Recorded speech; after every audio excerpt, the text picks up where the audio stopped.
Subscribe to my channel. And also press this bell icon. இருளை அகற்றி ஒளியை கொடுப்பார் என் குருநாதர் சத்குரு ஸ்ரீ ஞானானந்தகிரி சுவாமிகள்.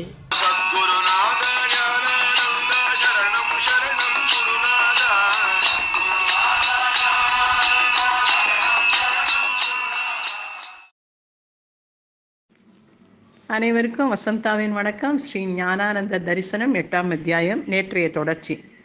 சுவாமிகளை நேரிலோ அல்லது ஆசிரமத்திலோ தரிசிக்காமல் அவரை அன்புடன் பணிந்த மாத்திரத்தில் தீராத நோயும் விலகப்பெற்ற பக்தரும் உண்டு.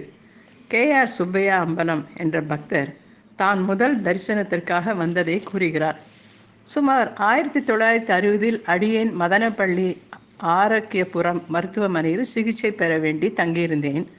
ஒரு பக்கம் சுமார் 7 விலா எலும்புகளில் ஆபரேஷன் செய்யப்பட்டு மறுபக்கமும் ஆபரேஷன் செய்ய வேண்டும் என்று டாக்டர்கள் கூறினார்கள். இந்த நிலையில் எனது மனைவியோடு அங்கு வந்திருந்த 3 வயது பெண் குழந்தையும் காச நோயால் பீடிக்கப்பட்டாள். குழந்தையையும் மருத்துவமனையில் சேர்த்து சிகிச்சை பெற வேண்டும் என்றனர்.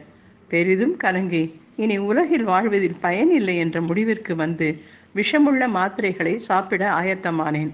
அந்த சமயம் எனது அருமை நண்பர் திரு பக்ஷிராஜன் அவர்கள் ஸ்ரீ ஞானானந்தகிரி சுவாமிகளை தரிசித்து பேசித்து கொண்டிருக்கும் போது எனது நோயை பற்றி குணமாக வேண்டினார்.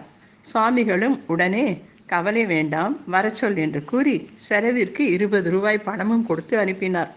நண்பர் பக்ஷிராஜன் என்னிடம் பிரசாதத்தை கொடுத்து கவலை வேண்டாம், குணமாகிடும், உன்னை அழைத்து வர சொல்லியிருக்கிறார் என்றார். தெய்வ நம்பிக்கையில் அதிக ஈடுபாடு இல்லாத அடியேன், யார் அது, ஆளை பார்க்காமலேயே கூறிய அந்த சுவாமி என்றேன்.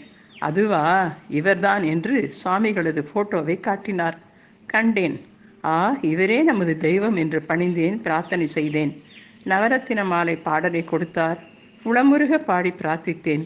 3 தினங்களிலேயே குழந்தைக்கு டிபி இல்லை, அழைத்து போகலாம் என்றார்கள். 1 மாதம் சென்றதும் அடியேனுக்கும் ஆபரேஷன் தேவையில்லை, நோய் நீங்கிவிட்டது என்று கூறிவிட்டார்கள். மன நிறைவோடு 1960ஆம் ஆண்டு சித்தலிங்க மடத்திற்கு குடும்பத்தோடு வந்தோம். சுவாமிகளை கண்டதும் நமஸ்கரித்து அப்படியே திருவடிகளை பற்றி கொண்டேன். கட்டி தழுவி நெடுநேரம் கதறினேன். இவையாவும் என்னை அறியாமலே நடந்தது.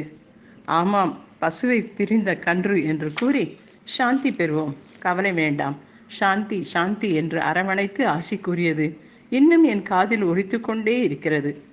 மனநோய் உற்றவர்களும் யோகீஸ்வரரான சத்குருநாதின் தரிசனத்தினாலும் அருளாசினாலும் நலம் பெற்றனர். ஹெல்த் இன்ஸ்பெக்டர் சுப்பிரமணிய ஐயரின் தமையனார் கேரளத்தில் பிரசித்தி பெற்ற வேத விற்பனர். அவர் மனநோய் உற்ற போது அவரை சுவாமிகளின் தரிசனத்திற்காக தப்போவனத்திற்கு அழைத்து வந்தனர். மிகவும் உரத்த குரலில் சம்பந்தமில்லாமல் பேசிக்கொண்டும் குருநாதரையே நிந்தனை செய்து கொண்டிருந்தும் இருந்தார்.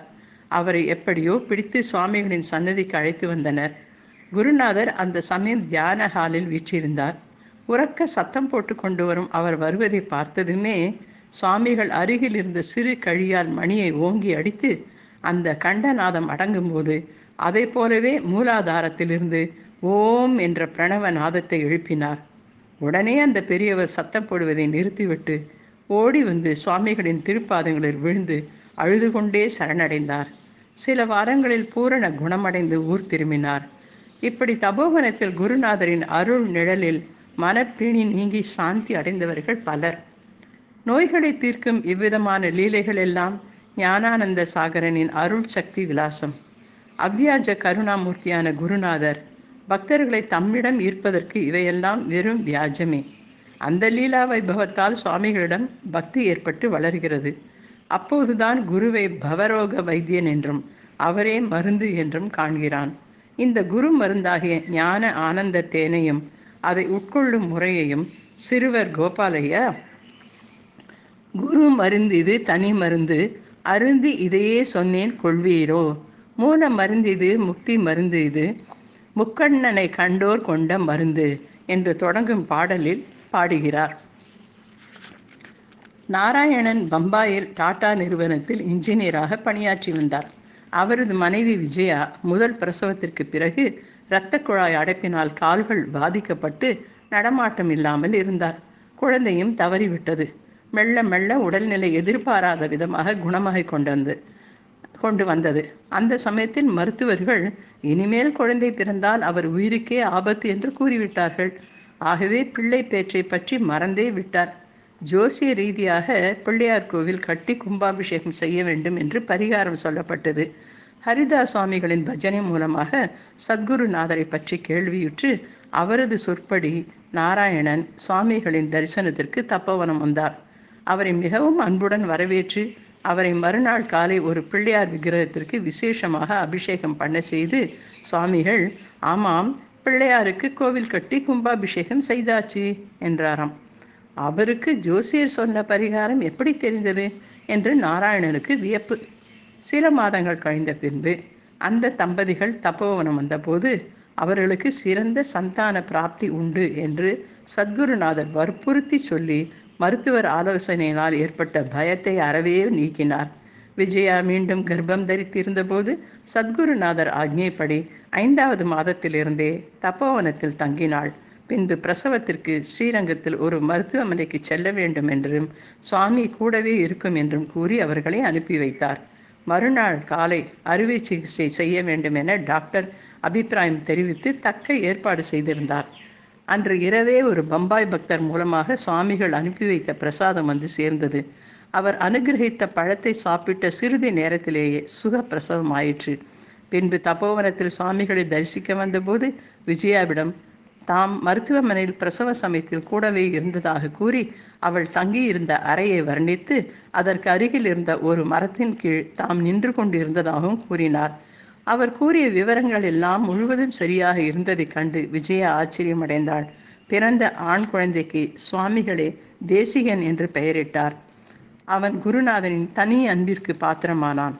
பின்னர் சுவாமிகளின் மகா சமாதிக்கு பின் விஜயாவிற்கு 2வது குழந்தையும் பிறந்தது, பெண் குழந்தை.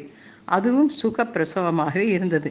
அந்த சமயம் அங்கிருந்த குழந்தை தேசிகன், அம்மா, சுவாமி தாத்தா அதோ அந்த மரத்தின் கீழே நின்று கொண்டிருந்தார், அவரை நான் பார்த்தேன், அப்போதுதான் பாப்பா பிறந்தது என்றான்.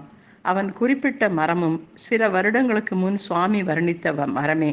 இப்படி தாய்மார்களான பக்திகளுக்கு விசேஷமாக அனுகிரகிக்கும் அன்னையே சத்குரு ஞானானந்தர். சுவாமியின் விபூதி விசேஷத்தினால் எந்தவித கோளாறும் இல்லாமல் பிரசவம் ஆயிற்று என்பது பல தாய்மார்களுக்கு அனுபவம். அவ்வாறே பலருக்கு மக்கள் பேரும் குரு அருளால் ஏற்பட்டது. இதனுடைய தொடர்ச்சியை நாளை காண்போம்.